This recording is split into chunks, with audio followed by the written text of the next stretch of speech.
podcast, and I want to do a podcast about podcast about gender. And now we're starting. All right. So this is Doug X. You can find me at dougxcomedy.com, and my guest for this podcast, which is episode 31, is Robin Blake. Hello. Where can people find you? You can find me at Bomb Robin on all social media. Includes Twitter, Instagram, Snapchat. It's BOMBROBYN. That's Bomb Robin, BOMBROBYN. And do you have a web page or anything? Not yet? No, all I have is a Tumblr, and it's also Bomb Robin. So. I just put out there. I just did another website today. Last night actually, about like 2 a.m. You make websites? Well, I made one. I call it the domain is misanthropesunited.com. It's for my t-shirts, but like for my website is you can go on Google Domains and you buy for like $12 a site. But the difference is like if you go and use Squarespace, it's $25 a month. But you can use Google Sites, which is free, make your website, and then just basically redirect the domain to Google Sites. So rather than having you can have a Google Sites website for free, but then you have to tell your people your website is it's google.com sites / and that sounds like jinky. It's also long. It's so cheap to buy one on GoDaddy though. Yes, I'm saying is you can get the domain. Now when people do click on it, it comes up as Google Sites / so people look at that, they might think, oh, this is kind of like ghetto. But like at least your domain name is cool and it's a website, and for $12, Quiet over here. Yeah, you can make a website. Basically, if you want to just like get something up there, it's $12 and it has like an easy domain name, which is what I just did for dougxcomedy.com and Mr. United. And I did it last night, so I'm all like talking about it because I got this shirt store on Zazzle, and I want people to be able to find the shirts. I want to make shirts. Oh, have you seen Zazzle? Or there's other ones too, like Redbubble. Oh, dope. Okay. Basically, like you can just type in text, which is why I was really into Zazzle. But now that if you have Photoshop skills, you can make a PDF or a GIF and upload it directly onto the shirt. I thought it was quiet over here on the phone. That's okay. It doesn't matter. Fix it in post. So this is the open mic at Claremont at 10 p.m. and I was actually really happy with my set. So I'm hoping to get booked. How about you? How did you feel your set went? I mean, it was rough in the middle because I didn't feel like bringing out the big guns. Like I didn't bring out my fuck this fucking Jesus Easy. Sorry. Easy. Calm down. Fucking. We're in public. We're not like in a recording studio. Waterfalls. Fucking bullshit. Okay, so you can bleep it out later.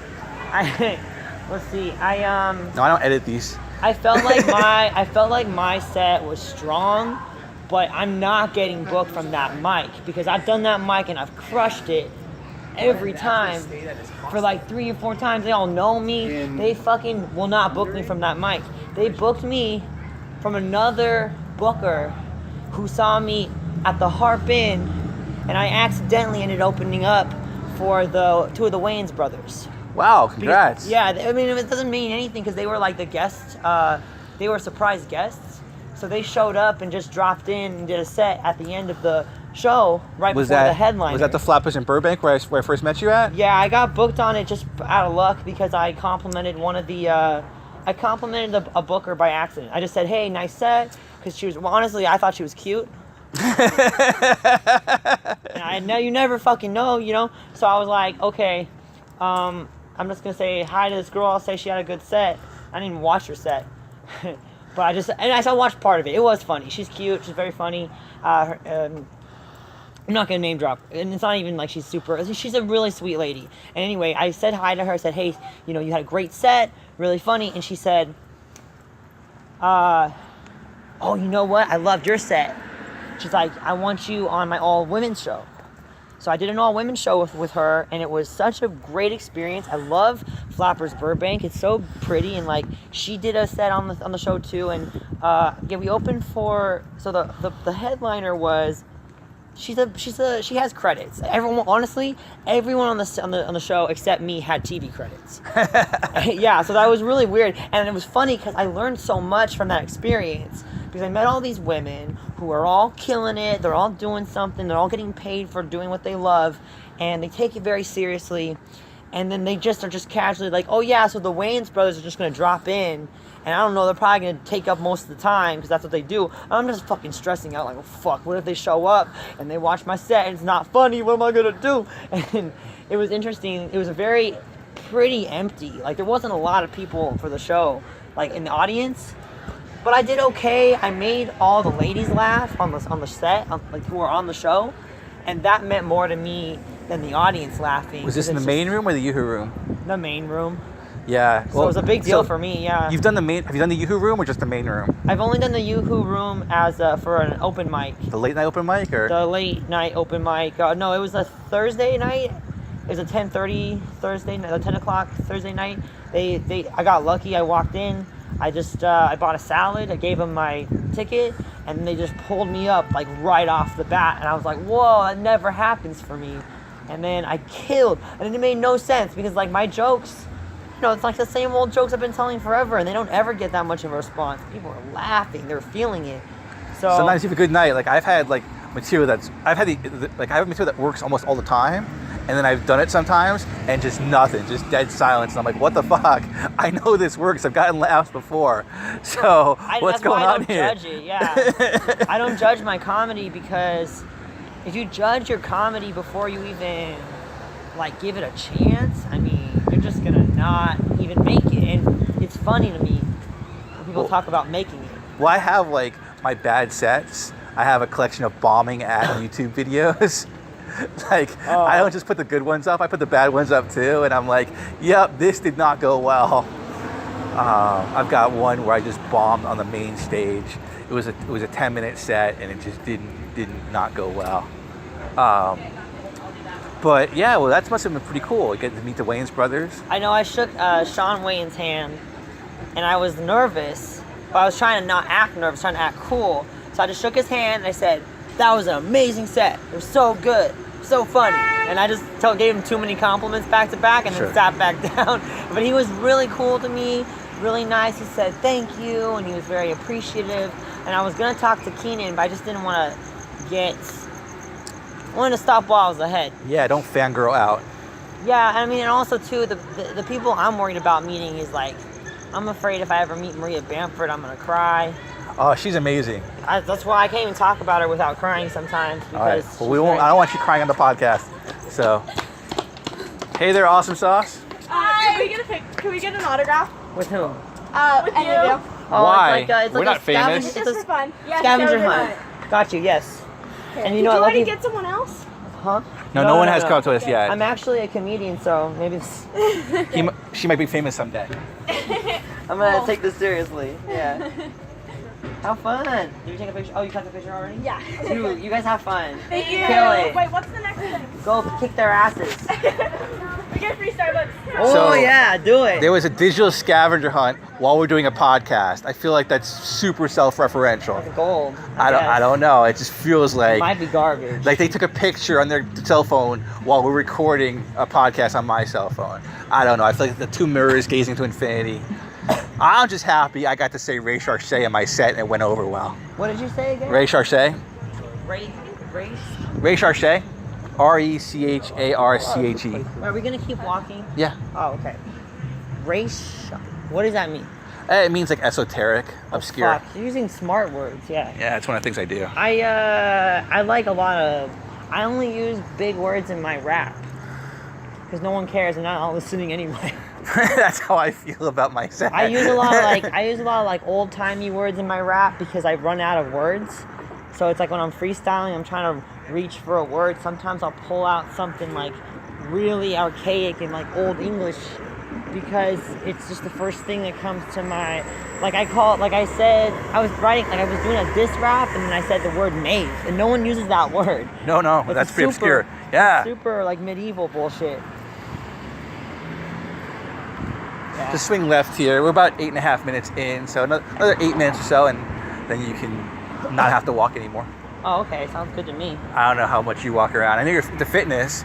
So, like, what was your beef with Andre? Or do you not want to talk about that? Who's Andre? Andre hosts the late night open mic at Flappers. Andre, take a pic. You did a whole live Facebook video. Because he's an asshole. He's a dumbass. Okay, here's what I'll say about Andre.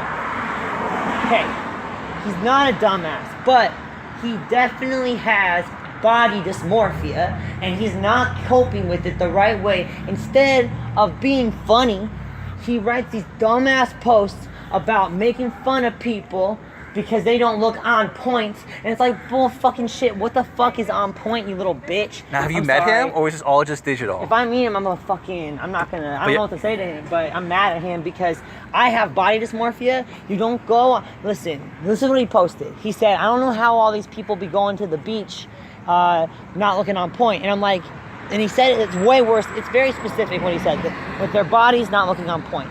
And what he does not understand is that as someone who presents himself as a Christian, first of all, as a fitness person, somebody who is trying to encourage people to work out, don't ever tell someone that they cannot enjoy vacation unless their body is perfect, because you are telling people that they are not deserving of joy and fun and happiness until they are perfect, model-esque, fucking ripped out. I'm sorry I brought this up. I didn't realize it would get this intense. No, you will fucking always get me this amped up about this bullshit. I got clients who are anorexic and they don't know it yet. And I gotta deal with that shit. I'm a personal trainer. I take that personally. I got a bunch of anorexic jokes. Hey, which I probably won't share with you. If you make it funny, go for it. But that bullshit Andre posted was fucking thoughtless, and for someone who has a following like him, he needs to take more responsibility for the bullshit he says. I'll fucking smack a bitch. I'm gonna tell my anorexic joke. All right, let's hear it. All right. Do you know what's great about dating anorexic chicks? What? Because they suck your dick like they haven't eaten in 3 days. I mean that's at least funny. I mean, it's kind of dark, but I mean, any joke about anorexia is gonna be dark. What this guy did is he's too pussy to be dark with it or funny with it. Instead, he just shares his insecurity with the world and tries to flip it on people who aren't perfect and say, "Oh, I don't know how you go to the beach to fucking enjoy the fucking sunshine when you're not a ripped six-pack fucking muscle god. You know what the fuck, dumbass?" And how about this? All right, we'll move to a different topic now, because I don't want the whole podcast to be ranting. So yeah, how long have you been a physical trainer for? Like 3 or 4 or 5. I don't know. Fuck. It started in 2012. 6 years. Yeah. That's pretty great. How do you like it? I love it, but I hate it because of people like Andre. And this is what it is. I love fitness, but the fitness world is a lot like the entertainment world in that it's political. It's hard to get money, hard to get paid. It becomes a celebrity freaking popularity contest real quick. And unless you're a doctor, you're really not getting paid very much. And if you are a doctor in fitness, man, you do not have a life. Your whole life is prescriptions, freaking meeting with people to rehab from a stroke, that kind of stuff. And it's not that it's bad, it's just that it's a very, very complicated thing. You got to deal with psychological disorders. Like people like look at these magazines and they feel bad about their bodies when they're already fit and healthy. And it's so difficult because personal trainers put out a lot of wrong messages. Just turn around here. All right. Well, I'll try not to go on too much. No, I that's talk good. a lot. That's interesting. So how long you been comedy for? I've only been doing comedy a year and a half. I hit a point a couple times where I had to take a break from it, but I've been doing it really consistently since January this year. So the first year I was more inconsistent. This semester, this last 6 months I've been very consistent. All right, and you're gonna be tomorrow night. You're gonna be on my show, Theater School Rejects, the comedy show with a flair for the dramatic, which I think suits you.